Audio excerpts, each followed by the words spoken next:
Hi guys, today I'm going to be constructing a simple bird feeder.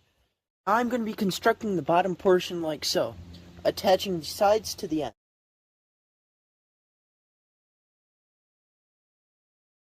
Okay, now I got my bottom portion constructed. Now I'm going to attach my bottom like so.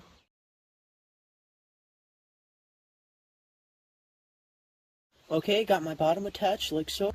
Here's my score.